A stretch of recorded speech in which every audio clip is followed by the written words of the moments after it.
Team India head coach Gambhir, chief selector Agarkar హిగోకి Indian క్రికెట్ని నాశనం చేసే వాళ్ళ ఇంటెన్షన్కి ఇంకో క్రికెటర్ బలి కాబోతున్నాడు. అదే మన తెలుగు స్టార్ ఆల్రౌండర్ నితీష్ కుమార్ రెడ్డి.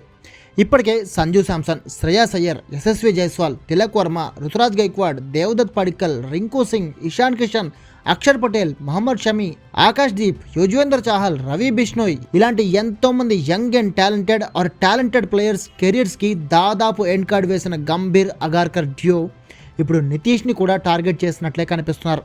ఇలా ఎందుకు అంటున్నానంటే, న్యూజిలాండ్తో జరిగిన ఫస్ట్ వన్డేలో టీమిండియా ఆల్రౌండర్ వాషింగ్టన్ సుందర్కి ఇంజురీ అయింది. ఇది మనందరికీ తెలుసు. అండ్ సుందర్ సెకండ్ వన్డే ఆడలేకపోవచ్చని కూడా న్యూస్ వస్తుంది. అంటే ఇప్పుడు రీప్లేస్మెంట్ కావాలి టీంకి.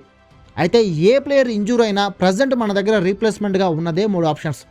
ఒకటి, బౌలింగ్ కావాలనుకుంటే అర్షదీప్ సింగ్, కాదు ఆల్రౌండర్ ఆప్షన్ కావాలనుకుంటే నితీష్ కుమార్ రెడ్డి, ఎందుకంటే మన దగ్గర స్పిన్ ఆప్షన్ లేదు కాబట్టి. అయితే గంభీర్ దృష్టిలో సుందర్ ఓ బ్యాటర్ కాబట్టి బ్యాట్స్మెన్ని తీసుకోవాలి అనుకుంటే 3వ ఆప్షన్గా ఆయుష్ బదోని ఉన్నాడు. కానీ విచిత్రం ఏంటంటే, బదోని రీసెంట్గా డొమెస్టిక్ క్రికెట్లో కానీ అంతకుముందు లాస్ట్ ఇయర్ ఐపీఎల్ సీజన్లో కానీ ఏం పీకాడని అసలు స్క్వాడ్లోకి సెలెక్ట్ చేశారో నాకైతే ఇప్పటికీ అర్థం కాలేదు. మీకేమైనా తెలిస్తే కామెంట్ చేసి చెప్పండి.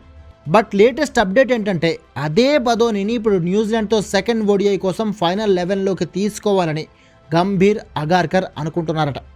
ఈ న్యూస్ విన్నాక నిజంగా వాళ్ళిద్దరికి దండం పెట్టాలనిపించింది. ఎందుకంటే ఆల్రెడీ ఫుల్ ఫామ్లో ఉన్న రుతురాజ్ని కాదని, బదోనిని, అక్షర్ పటేల్ని కాదని వాషింగ్టన్ సుందర్ని ఈ సిరీస్కి సెలెక్ట్ చేయడమే ఓ చెత్త డెసిషన్, బ్లండర్ మిస్టేక్. ఈ డెసిషన్ని టీం అనౌన్స్ కాగానే చాలామంది ఎక్స్పర్ట్స్ కూడా తప్పుపట్టారు. అక్షర్ అయితే రీసెంట్ సిరీస్లలో ఇంత బాగా పెర్ఫామ్ చేసిన తర్వాత కూడా నేను టీంకి సెలెక్ట్ కాకుండా మిగిలిపోతానని అస్సలు అనుకోలేదు అని ఓపెన్గానే బాధపడ్డాడు.